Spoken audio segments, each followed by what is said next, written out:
मित्रों, जैसा कि आप जानते हैं कि प्रधानमंत्री नरेंद्र मोदी के dream project Shri Kashi Vishwanath Dham corridor के पहले चरण का कार्य पूर्ण होने वाला है और इसी 13 दिसंबर को स्वयं प्रधानमंत्री नरेंद्र मोदी वाराणसी की पहचान में सम्मिलित होने वाली काशी विश्वनाथ कॉरिडोर का लोकार्पण करने के लिए आ रहे हैं तथा इस अभूतपूर्व पल पर भारत के 18 राज्यों के मुख्यमंत्री तथा समस्त 12 ज्योतिर्लिंगों के प्रमुख पुजारी तथा विभिन्न मठाधीश व महंतों का आगमन भी होगा एवं इस पल को इतिहास में सुनहरे अक्षरों से लिखने के लिए प्रशासन वह सभी कार्य कर रहा है जिससे इस अवसर को विस्मरणीय बनाया जा सके, जिसके अंतर्गत वाराणसी नगर में विभिन्न परियोजनाओं को अत्यधिक तीव्रता के साथ संपन्न करने का प्रयास किया जा रहा है। इसी क्रम में वाराणसी के दशाश्वमेध घाट की ओर जाने वाले मार्ग पर चुनार के पत्थरों को लगाने का कार्य भी शीघ्रता के साथ किया जा रहा है। आज हम आपको इसकी ग्राउंड रिपोर्ट देने जा रहे हैं। मित्रों, वीडियो में आगे दी जाने वाली जानकारी यदि आपको पसंद आए तो वीडियो को लाइक व शेयर अवश्य करें तथा चैनल पर नए हो तो चैनल को सब्सक्राइब करके हमारे मनोबल में वृद्धि करें। चलिए वीडियो में आगे बढ़ते हैं। वाराणसी, जिसको कि घाटों का शहर व मंदिरों का शहर कहा जाता है, जो इस शहर की पहचान भी है और विरासत भी, विश्व की इस प्राचीनतम जीवित नगर काशी को प्रधानमंत्री नरेंद्र मोदी द्वारा स्मार्ट शहर बनाने का प्रयास धीरे धीरे मूर्त रूप लेता दिख रहा है। वाराणसी को स्मार्ट सिटी बनाने के लिए विभिन्न प्रकार की हजारों करोड़ की परियोजनाएं नगर में चल रही हैं, जिनका कि समय समय पर उद्घाटन व शिलान्यास स्वयं मोदी जी करते भी रहते हैं। इसी क्रम में आपको बता दें कि धर्म, अध्यात्म व कला संगीत की नगरी काशी में पर्यटन का क्षेत्र अब बढ़ने जा रहा है। अब यह बात गंगा व उसके घाट, गलियां, सारनाथ और श्री काशी विश्वनाथ मंदिर समेत देवालयों के विशाल श्रृंखला से भी आगे बढ़कर पुराने नगर की नींव के पत्थरों तक जा रही है। वाराणसी के सबसे प्रसिद्ध व पौराणिक घाटों में से एक है दशाश्वमेध घाट, जिसका नाम तो आपने अवश्य ही सुना होगा और इस घाट को भली भांति पहचानते भी होंगे। यहीं पर वाराणसी की प्रसिद्ध गंगा आरती भी होती है और इसी गोदौलिया दशाश्वमेध मार्ग से बाबा विश्वनाथ का भी पुराना मार्ग विश्वनाथ गली से होते हुए जाता है। इन्हीं महत्ता को ध्यान में रखते हुए दशाश्वमेध तिराहे से लेकर गंगा घाट तक के मार्ग को नवीन जीवन प्रदान किया जा रहा है। जैसा कि आप देख सकते हैं कि यह दशाश्वमेध तिराहा है और यहीं से गंगा छोर तक देश विदेश के सभी पर्यटक जाते हैं एवं इस समय भी आप देख पा रहे हैं कि कितनी भीड़ है।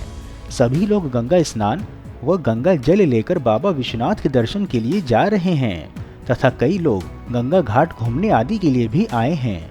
इन सब के बीच में यहाँ इस मार्ग पर निर्माण कार्य भी संचालित है, जिसके अंतर्गत पहले सड़क खोदा गया है, तत्पश्चात उस स्थान पर सीमेंट मसाला लगाकर लाल पत्थर लगाने का कार्य किया जा रहा है। एवं इस कार्य की गति को आप इसी से समझ सकते हैं कि इतनी सुबह सवेरे भी कार्य तीव्र गति के साथ संचालित है। यदि आपको अभी का समय दिखाएं तो आप देख सकते हैं कि इस समय सुबह के 7:46 हो रहे हैं मेरे मोबाइल में और कार्य ने गति पकड़ रखी है। और गति पकड़े भी क्यों ना, आखिर प्रश्न बाबा विश्वनाथ के उद्घाटन से पहले काशी को सुंदर बनाने की जो है, और इतना बड़ा अवसर आज से पहले कभी वाराणसी ने संभवतः देखा भी ना हो।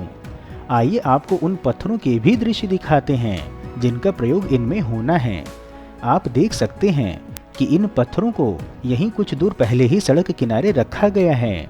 तथा यहीं पर आम जनता का आवागमन भी हो रहा है एवं जनता के वाहन भी यहीं इधर उधर ही लगे हुए हैं, जो कि कार्य में कहीं न कहीं बाधा भी उत्पन्न कर रहे हैं। और यहाँ पर यह स्थिति तो सुबह 6 बजे से लेकर के आधी रात तक बनी रहती है। यह मुख्य कारण है कि इस प्रकार के निर्माण कार्य व विकास कार्यों को पूर्ण करने में कठिनाई होती है तथा विलंब भी होता है। बता दें कि यहीं पास में ही वाराणसी टूरिस्ट प्लाजा का भी निर्माण हो रहा है।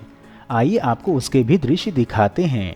आप इस समय वाराणसी टूरिस्ट प्लाजा के पीछे की ओर की दृश्य देख रहे हैं,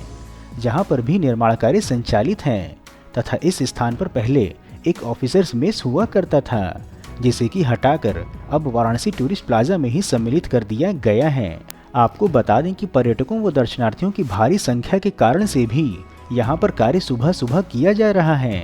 तथा आपको हम यहाँ पर हुए कार्यों में दिखाएं तो आप देख सकते हैं कि जो कंक्रीट मिक्सचर को डाला गया है वह अभी भी गीली है, क्योंकि अधिक देर अभी तक नहीं हुई है। इनके सूखने में अभी और समय लगेगा। तथा इसके ऊपर ही लाल पत्थर को लगाया जाना है।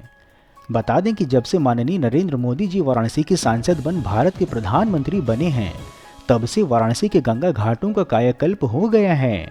और यह हमें बताने की आवश्यकता नहीं है, यह आप अपने आंखों से स्वयं देख सकते हैं कि साफ सफाई हो अथवा पर्यटन सुविधाओं में विकास, यह सभी का मन मोह लेता है। यही नहीं, काशी के ऐतिहासिक व पौराणिक महत्ता का भी ध्यान रखा जाता है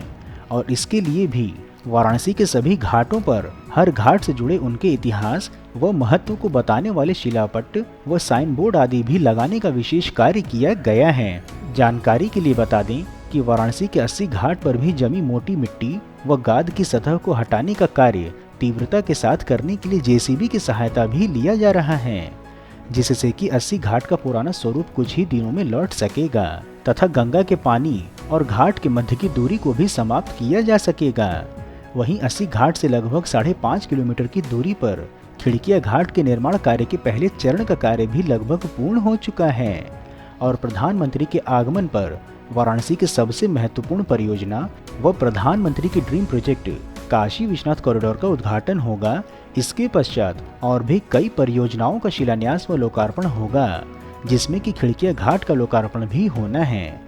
कुल मिलाकर कहें तो काशी के ऐतिहासिक और पौराणिक महत्व के साथ नगर व पर्यटन के विभिन्न सुविधाओं का विकास वर्तमान सरकार के कार्यकाल में भली भांति होता दिख रहा है और इसी का परिणाम है कि लगातार दूसरे वर्ष वाराणसी को गंगा नदी किनारे बसे नगरों की सूची में सर्वश्रेष्ठ पायदान पर होने का भी पुरस्कार मिला है। महत्वपूर्ण है कि जहां एक ओर वाराणसी के सभी प्रमुख पौराणिक स्थानों का विकास व जीर्णोद्धार कार्य किया जा रहा है, तो वहीं दूसरी ओर काशी वासियों की जीवन शैली को सुविधा युक्त करने के लिए नगर में कई सड़क, फ्लाईओवर, अस्पताल, स्मार्ट विद्यालय, कन्वेंशन सेंटर आदि बन रहे हैं तथा शीघ्र ही वाराणसी भारत का पहला नगर बनने वाला है, जहां पर यातायात साधन के लिए रोपवे का प्रयोग होगा। इन सभी कार्यों से वाराणसी की छवि को वैश्विक स्तर पर उड़ान तो मिलेगी ही, साथ ही भारत के धर्म नगरी होने के नाते यह भारत के सम्मान में भी वृद्धि करेगी।